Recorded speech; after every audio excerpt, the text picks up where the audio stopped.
Let's chat.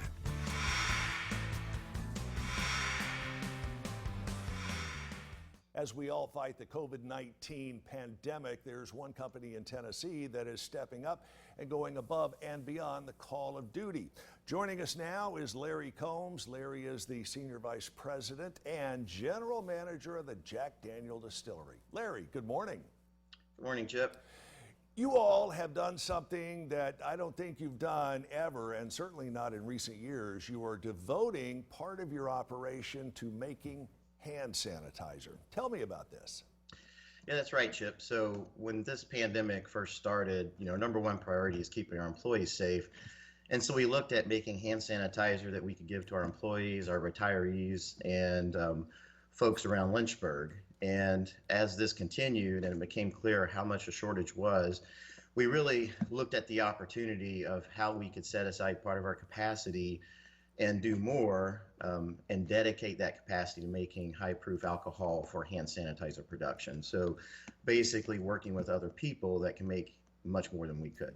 Was this a big transition as far as the logistics of it are concerned? I mean, I know what you make in the still ordinarily, but as far as making that switch over, was that involved or complicated? Well, the team did some great work and moved very fast just given the urgency of it. But for us, we changed the recipe a bit, so we produce a spirit out of nearly 100% corn, and we just have to isolate a couple of our stills so that we can continue to make all the Tennessee whiskey we need separate from that. So it was a little bit of work, but not too bad. Any idea of how many bottles or gallons that you have made so far? We are in a position, and what we're supporting, so we started shipping this out earlier this week. So we'll be able to make available about 1 million additional bottles a week. Wow. That'll put a big dent in this hand sanitizer shortfall that we are going through now. I think it's a wonderful thing. Let me ask you this. How has this been received by the folks who have gotten the hand sanitizer so far? You said retirees, your employees, and citizens of Lynchburg and Moore County. It's been very well received. Our employees really appreciate it. The town appreciates it.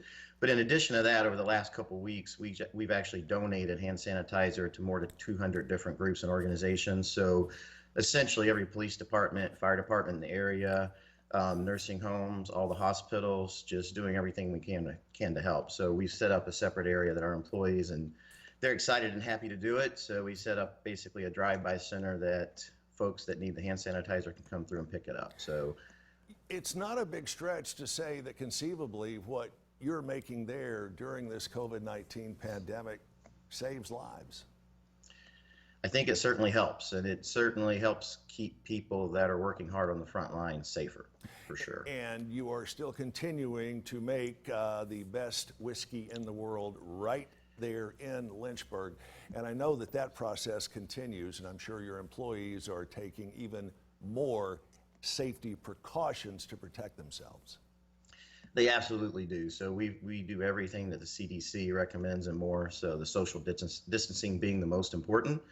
And we've taken additional steps in addition to the hand sanitizer. We've also, we're producing, we had to close our home place, or made the choice to close our home place early March when this was starting to ramp up to protect the community. And we've brought those home place employees back to work, and they're helping to produce face masks for our employees and families. So and I happen to have one of those face masks here. Not that you produced, but someone here. All right, my wife made several of these from bandanas that we've gotten on trips to Lynchburg. I think what you guys are doing is truly, truly amazing. And it also is very noteworthy that no confirmed cases in Moore County. That is true. So we're fortunate, and we hope to keep it that way. All right, Larry, I hope you'll let us know when you open the distillery back up to the public. Tell the folks in Lynchburg and Moore County that we send our highest regards, and we'll see them at the next big barbecue coming up in October. Will do, Chip. Really appreciate it. Thank you very much. If you want to find out more about this process that the folks in Lynchburg are doing as far as making hand sanitizer is concerned and where the drive-through stations are, all you have to do is check out their website, jackdaniels.com. That is jackdaniels.com.